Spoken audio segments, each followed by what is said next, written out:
It is your friend John Ross Bowie, And it's your friend Brendan Smith. and you have joined the Record Junkies. How are you, Brendan? It is nice to see you. You know, it's been way too long. It's been way too long, and we thought we would do something seasonal.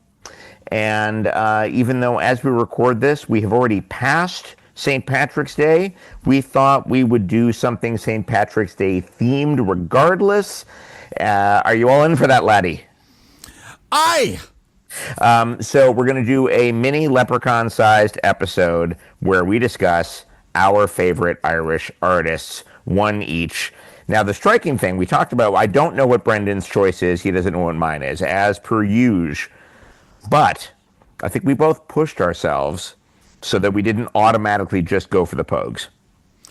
You know, it's like when you talk about rock and roll and you just take the Beatles and you remove the Beatles from the equation. It really is. I think that's exactly when we're talking about Irish rock bands that wear their Irishism on their sleeve. It's the Pogues and then it's everybody else. Yeah, R.I.P. Shane. Have you ever seen the Pogues live? A few times. I saw them on If I Should Fall from Grace with God on that tour. All right, go ahead. Tell me. In '88 at Roseland. Wow. With my mom. Took my mom. I was a senior in high school, and I didn't think anybody from my school liked the Pogues, so I just took my mom. And then I went back to school the next day, and it turned out a girl I had a crush on loved the Pogues, and I was just fucking mad at the world. But yeah, If I Should Fall from Grace with God, and I saw them a couple times after that, but oh, you know what? I saw an amazing show, St. Patrick's Day, 1990, at the Palladium. I remember turning to my right and seeing Jim Jarmusch in the audience, which was incredibly New York. This is the Palladium in Manhattan, which is now an NYU dorm. Oh. But I saw them, and it was the night before their famous and not great SNL live performance. Right. I got to see them when Shane came back to the band in early the aughts, yeah. In the early aughts, and they did the Wiltern. Mm-hmm. And every drunk Irish bro and every drunk Irish expat that lives in Los Angeles, they were all there. Yeah. Yeah, no, it brings out that crowd. I mean, the first time I saw them was at Roseland, which was in Hell's Kitchen, and basically like Theater District Hell's Kitchen, and which is already a super Irish neighborhood, and it just got like 15 times more Irish. It was astonishing. When they had their shit together, they were a great act. They were a great live act. They sounded great. The late Philip Chevron would come up and he would sing "Thousands Are Sailing," which is unusual. Thousands are sailing across the Western Ocean. You're right, and it was, which Shane sings on the record, but Philip would, or he at least he sang it live one time when I saw them. Yeah, they were goddamn delightful live. I never got to see them. Apparently, on that reunion tour in the aughts, they did Fairy Tale in New York, and I never got to see them do that, which is a drag. Yeah, I don't think that they did that when they did LA. I could go back. Set List FM probably has the full set list from that night at the Wiltern. Probably does. Kirsty MacColl had already passed by that point, but I think they brought in another vocalist to sing. Anyway, so we're not doing the Pogues, is my point. Nope. But I wonder if we did actually pick the same artist. I'm going to do a countdown from 3, and on 0, we're going to say it, and we'll see what happens, okay? Yes. All right. 3, 2, 1, Sinead Chieftains. O'Connor. Great. Okay, good. Good. Well done, sir. Chieftains also played SNL one time with Margot Kidder as the host. Wow. How's Boy, that? Did you pull that out of a hat? No, don't. It was streaming on Instagram yesterday. Somebody posted it on Instagram, and I was like, "Is that Margot Kidder?" It was back in like the early days of SNL when like the host would smoke if she wasn't in a sketch. It was that kind of thing. Wow. Really awesome. Oh, it's a better time. All right, the Chieftains. I mean, come on. I will happily go first, and I'm picking one Chieftains album. Okay. I mean, they have decades and decades. They have 2 generations of work. But my favorite Chieftains record was a record that was sort of the companion piece to a special that they did in 2000. It was called Water from the Well. Okay. And it was basically the chieftains and all the individual chieftains going back to their roots, traveling around Ireland and going to a lot of the places that gave them inspiration.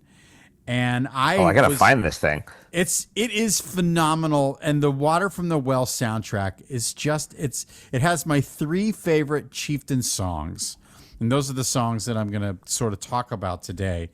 And it's a really, because the chieftains over the course of their long storied career, of course, started as the traditional Irish band. They were really international ambassadors of traditional Irish music, and they really put it on the map. And then, of course, over the course of time, they played with different genres. They played with different styles of music around the world, and sort of, and of course, they recorded with Jagger and made an incredibly award-winning record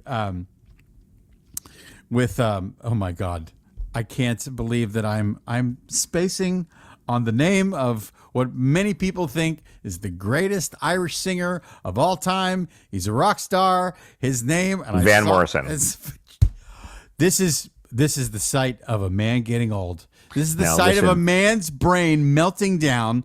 I saw Van Morrison do Astro Weeks at the Orpheum downtown. Wow. Okay, wow. Amazing, and B, the nouns are the first thing to go. Anyway, carry on.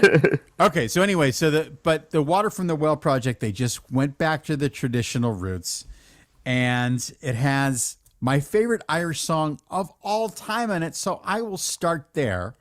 It's a song in Gaelic, and it's called An Pacha Bhuile, or translated into English, The Mad Puck Goat.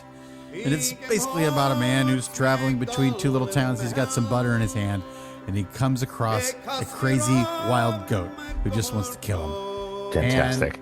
And as one does. That song just goes to the core of my Irish being. I am so proud to be Irish when I hear that song. I have a lot of Irish ancestors from County Mayo. That's sort of the northwest coast of Ireland. I want to give a shout out to Peter Lally and Margaret Dean, who were married at a church in 1878. She was from Clooneen, he was from Tourglass, and they were married at a Roman Catholic church in Binghamstown, County Mayo. So when I hear this song, I kind of go back to my Irish roots. I used to drive my dad crazy by trying to sing this song in Gaelic, which I cannot do, but I know I can ape it. Yeah, sure.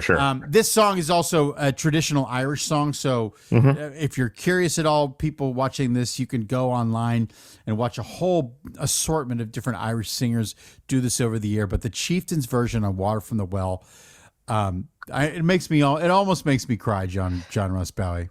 I get it. There are Irish songs that do traditional Irish songs. Roddy McCorley comes to mind, if you know that one. It's about a young man who's about to get hung by the British for existing, and and it's an incredibly moving and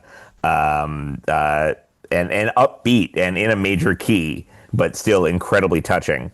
So yeah, there's the Irish. What is that? There's that great old couplet. It goes something like, "God bless the Irish, for he also made them mad. All their war songs are happy, all their love songs are sad," I think is how it goes. Yeah. It's just awesome. The other thing that on this album, this great album, the best trip I ever took was to a place in Ireland called the Dingle Peninsula. It's sort of the southwest part of Ireland before the Kerry Peninsula. There's the Dingle Peninsula, and the little town of Dingle is famous because it has. It's a place where traditional Irish musicians go to play.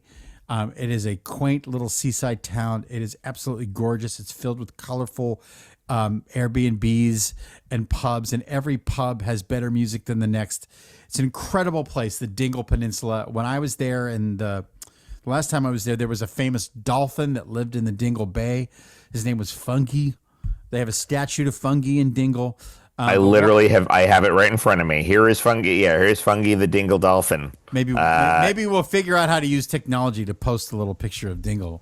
We really have to. Fungi on this. But there's a on this record, on this fantastic record from the Chieftains, there's a traditional Irish jam that they call the Dingle set. And they are flying when they play this particular song. I'm hearing a little bit of it in the background. And that's the Chieftains that I love. I love when they're up tempo, they're going full bore, right? They're just kicking ass. Mm-hmm. There's another also on this. One of the Chieftains is a guy named Matt Malloy, their old flute player, and a million years ago he opened up a traditional Irish pub in Westport, County Mayo, Matt Malloy's. And so they recorded from that Matt Malloy's pub on this incredible record, Water from the Well. That's my pick. I will also share with the people in the Patreon thing. I should have done this the other day. I think I did it last year. I have a pretty extensive Spotify list of traditional Irish music. If anyone's interested in it, just reach out to me and I'll post away. Post Yeah, by all means. I love that stuff. Because I love this stuff too. Now, I do want to do a bridge crossing because are you going to talk about the Sinead O'Connor song Foggy Dew? I'm not. I was not planning on it. Okay. Quick tangent. Watch this. And a segue to you. Watch this. It's like the Schwarzenegger Carl Weathers handshake meme. Okay. She recorded a song called Foggy Dew with the Chieftains. And I won't get into the subject matter because it goes back to Irish independence and war and fighting. It is haunting. Her version live on YouTube. You can watch it with them in the background. It is, of all the things I've ever seen her do, it's unreal. And you can tell from their looks, like, oh, here is this incredible singer just crushing this important song. Foggy Dew, Sinead, Chieftains, John Russ Bowie, the floor is yours. God, I could talk so much about the Chief. Are there any surviving Chieftains, original members? Yes, there are. I mean, there were many, many members over the years, but yes, there's some. Given, sure. Mm-hmm. That's awesome. That's great. Good choice. Sinead O'Connor comes on the scene in 1987 with The Lion and the Cobra. She's 21 years old. Mm-hmm. She releases 9 songs that she has either written or co-written. And it's an incredibly eclectic array of songs. There's no two that really sound alike, except that they are united by this incredibly distinct clarion voice that is a marvel to listen to. The sort of quasi dance hit that I'd forgotten this shows up in a Nightmare on Elm Street movie of all things was I Want Your Hands on Me. Yeah. Which is great. Don't get me wrong. It's great. But there's, and it's a very, sexy, dancey number, but there are some incredible, rockers on this record. Track number 2 is Mandinka. Guitars on this record. This is fun trivia that I even noticed at the time. Be like, oh, wait, I know that name. Marco Perrone, who was Adam Ant's guy. Adam Ant's guitarist, Marco Perrone, played guitar on the first 2 Sinead records. And knowing that, you can kind of hear it. There's a nice, thick guitar sound. And then when it's time to solo, it's really present and interesting. I was a weird, 87 is the peak of my punk rock snobbery. And I'm in this sort of weird place where I am just kind of only listening to that, but this record got under my skin somehow. I don't even know why I bought it. I thought she was, that cover, she's so beautiful. The North American cover has her very still and silent, and then the one they released in Europe has the one where she's going like, But I got obviously the North American one, probably at Tower Records, and it just really kind of bewitched me. Even the kind of slow songs like Jackie or Just Call Me Joe, there's a haunting waltz on it called Just Like You Said It Would Be, breakup song that is, to this day, if it comes on my shuffle, I don't even think I keep driving. I think I just pull over to the road and cry, splash some water on my face somewhere, borrow a neighbor's garden hose, something to like kind of clear the head. It is a stunning piece of work. It really, it might be just a perfect record. It's 9 songs. They're all good. They all bring something different to the table, and they were all written or co-written by the same person. It's an incredible piece of work. Another interesting thing about Sinead O'Connor, this is pre-internet. I mean, maybe MTV. I don't know how we learned how to pronounce her first name. I don't remember how we learned how to pronounce Sinead. I think it was MTV for me. Yeah, probably, right? Yeah. Yeah. Well, because she really dominated MTV when she exploded on the scene. Because she wasn't quite new wave and she wasn't punk rock. But she wasn't traditional. I mean, she sort of existed in her own space. Yep. And that original video was so big, and she was so, she was gorgeous and charismatic. And I really feel like MTV knew that they had something, and so I feel like they were the ones. They would have been the ones who were pronouncing it for us, right? 100%. I mean, she may have been on those early versions of what became 120 minutes. Oh, yeah. What was it called before that? It had another name, right? There was another thing that they called it before 120 minutes. Anyway. Yeah. And so she was alternative enough to get that nod. Mm-hmm. Because I remember in Chicago, WXRT, which was not like K-Rock, but a very eclectic station that would play Eric Clapton, but would play The Cure, would play Robert Cray, would play Sinead O'Connor. And they loved WXRT, 93, WXRT loved Sinead O'Connor and loved that record, just like my ex did, which is why I have a hard time listening. Oh, I've done this before. You've done this before. I've done this before, man. I'm sorry. You pick the records that take me back. It's like, what was it last time? House. Last time was Exile in Guyville, right? It was Liz. Yeah, that's on me, man. That I should have known. If for me to throw that at a Gen Xer from Chicago, I should have known that was going to trigger some wounds, man. And I apologize. But this is similar. Yeah, we're playing on the same baseball field right here. So but that's on me. It's reckless. But it's reckless, and I apologize. But it was also 35 years ago. Fair enough. Actually, in all due respect, closer to 40. But the I know. Sorry. Second record is really good as well, and there was a weird 3-year gap between those two records. Second one is I Do Not Want What I Haven't Got. Mm-hmm. You've got the famous cover of Nothing Compares to You on there, a reimagining of a song. And it's interesting, apparently, when she was singing it, she was, I mean, it's obviously a cover, but she took it to heart, not about an ex-lover. She was singing it sort of through the prism of grieving her mom, who had died in an auto accident. So, very suddenly. Yeah. And that was how she's singing that song. And there's that incredible, like maybe the rawest music video ever, just her black turtleneck, pale face, crying into the lens, singing this Prince ballad. It's really a wonder. But don't sleep on the rest of that record. There are a couple more covers on that record, but there's some really good originals. Jump in the River is really good. Black Boys on Mopeds is a very, very sad song about police brutality in the UK, where it's a fraction of the problem it is here in the States. It is a really, really, those first two records are gems, man. They are really, really special pieces of work.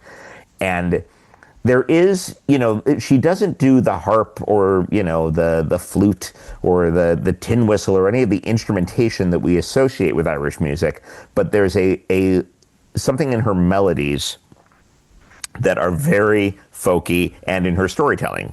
Well, I'll tell you that again, as I mentioned, the Foggy Dew song, Yeah. her ability to communicate pain, Yeah. like a soul in distress, is, I think, wholly unique about her.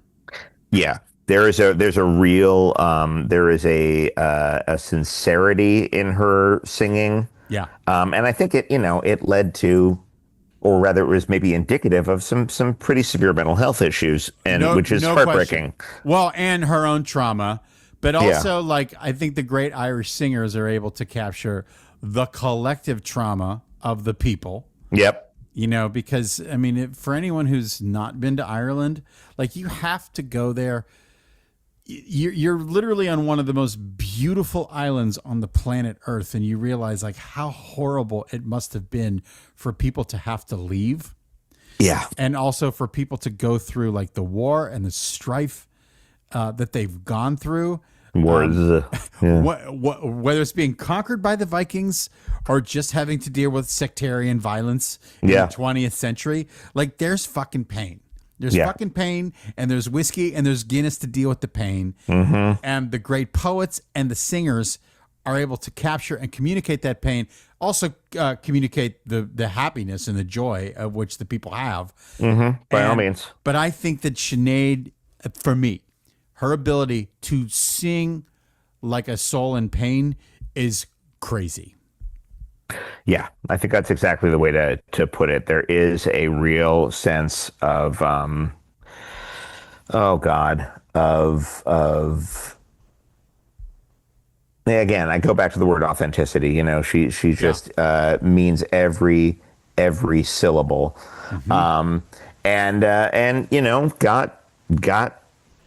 got wildly mistreated by the media in the early 90s. I remember watching that episode of SNL, that famous one where she tears up the picture of the Pope, and history has proven her right. But that's harsh. But she was pointing out the cycle of abuse in the Catholic Church, and before anybody was talking about it. And I remember being like really struck by like, wow, what does that guy have to do with this Bob Marley song she just sang? What's happening right now? And yet, I was also like, well, it's live TV. That's exciting. The backlash was psychopathic. I felt so bad for her. And it was, and thank God it was pre-social media, but oh, good Lord. Well, I got to give a shout out to Chris Christopherson. I knew you were going to say that. I mean, really, because he, at the Bob Dylan 30th anniversary special, where she was asked to sing, and she was booed just a couple of weeks after the SNL thing. 100%. So she was booed by that Madison Square Garden crowd. Yep. And it was Christopherson that sort of put his arms around her and essentially said, "Don't let the bastards get you down," because that's a freedom fighter, and that's a guy who knows how to stand your ground for your artistry. So I always think about Christopherson when I think about Sinead O'Connor. I met Christopherson one time, and was so didn't even know where to start. Where? With a guy like that. Go ahead. We are both Chris Christopherson, legend, and I are in the same scene in a film called He's Just Not That Into You. He plays Jennifer Aniston's father. I play a guy who hits on Jennifer Aniston at a wedding. Wait, the Greg Barron book. That's correct. With his partner from Sex and the City. I forget her name. I am a horrible human being. As do I. Not remembering that it was Greg Barron and his friend. Starts with a J. Oh, Jesus! I can look it up. Well, let's look it up. It's 2026. We'll look it up. We'll look it up. But yes, so we're both in this film, and he was very gracious, and the cast, the main cast of a feature film can treat you any number of ways. Yeah. Any number of ways. Yeah. Liz Tuccillo. Thank you. Lives to chill. Where did I get Jay from? Van Morrison. Yes, indeed. Greg Barrett and Van Morrison wrote "He's Just Not That Into Astral Weeks." Right. But yeah, so the thing I remember about Chris Christopherson is that he shook my hand, and you could feel the grooves in his flesh that the strings had carved, and I was like, I am shaking the hand of the man who wrote me and Bobby McGee, to say nothing of all the other accomplishments. Yep. To say nothing of all the other accomplishments and the activism, and unless I'm terribly mistaken, the military service. I mean, he's just a guy's guy in the purest, most honest, and terrific. He's the most least toxic form of masculinity this country's ever produced. Yes. I shake the guy's hand, and I just didn't even know what else to say. And after a take, he gave me a thumbs up, and it was what a hero. And God bless him for looking out for Sinead O'Connor when it was not fashionable to do so. Oh, not at all. I mean, what a firestorm that was. But Nonsense. by the way, she was right. History proved her right. And she lived to see it. And she lived to see that, thank God. You know, she was only 56 when she passed from smoking, actually. Largely, it was COPD, and which led to a respiratory infection, which, you know, will do it. But she lived to see, you know, cardinals get fired and people go to jail and newspaper things get written. So there was some validation in that. I hope she was able to find some satisfaction, validation in that. Yeah, I mean, God, taken too soon. That's Taken a huge too one. soon. Taken too soon. What a great pick. What a great pick for our weird post St. Patrick's Day Record Junkies pop-up show, which I will dedicate to my sainted mother, Eileen Catherine Bryan, wherever she may be. May the road always rise to meet her. All right. Well, you know, I got to give a shout out to Tom Smith. Left too soon too. Yep. You know, during the pandemic. My dad loved traditional Irish music. Took me to see the Chieftains in Philadelphia in the 80s. I went to go see Tommy Makem and the Clancy Brothers when my parents were still together. That's how long ago that was at Town Hall. Yeah. Nice. Yeah. Have you ever seen the Dubliners? No, I've never seen the Dubliners. I've never seen Dubliners. I've never seen the LA, the Young Dubliners. I hear good things. Yeah, there it is. And we didn't even talk. Who else did we miss? We didn't talk about U2. We didn't talk about U2. We've talked about U2 a bunch on here, and I Yes, love U2. I really, really like U2. A singles band for me, but those singles are magnificent. I see. I was supposed to go see that show. The record label said they had free tickets for us for the radio station. We drove all the way to Albany, and the tickets were not there. Nice. So we bummed around Albany for the evening. Anyway, who else did we miss? Who's Thin Lizzy. Yeah, you know, that's I actually thought you were going to go with Thin Lizzy. I thought you were guys. Okay, yeah. Interesting. Yeah, no, I wanted to go the more traditional route because St. Patrick's Day. I mean, of course, Whiskey in a Jar, the Thin Lizzy version, launched their career. Yeah. And that is that is a band that is one of the most underrated bands in the history of bands. We talk about it on Rock Tales all the time. We love them so much. They're so good. They're so good. And Jailbreak is another perfect album. Released 50 years ago, 1976, Jailbreak. Really? Yes. Wow. Yes. Wow. My main thing, I've actually never been to Ireland. It's ridiculous. I've been to Wales and I've never been to Ireland. It makes no sense. But I want to go to Dublin just to see that cool statue they have of Phil. Yeah. Ireland's the best. Ireland is the best. Los Angeles is the best. John, you're the best. Brendan, you're the best. So good to see you. So good to see you. We should just do this all the time anyway. Yeah, we really should. Wait to get back to fancy digs. Bear with us, people. Thank you for your patience, America. You know who you are. Listen, you too, man. May the wind always be at your back. May the road rise to meet you. Wow. Damn. See, I did not prepare. I didn't prepare for this. That's all right. I should have come up with some. May the dolphin rise out of the bay and come visit your boat. As they say. May Fungi what is that? The dolphin. Is that yes? Who is that? Yates? I think it's Yates. He wrote that. Yeah, he absolutely did. That's him. Yeah. May Shane McGowan buy you a beer, and not you buy him a beer. May Shane MacGowan, the ghost of Shane MacGowan, buy you a beer somehow. I don't know. Or set. Or 8. All right. Let's pull the bus into the station here. Yes. Good night, Brendan. Yes, I love you. We will put the drum away. Goodbye, John. Bye. Happy St. Patrick's Day. Happy St. Patrick's Day, all.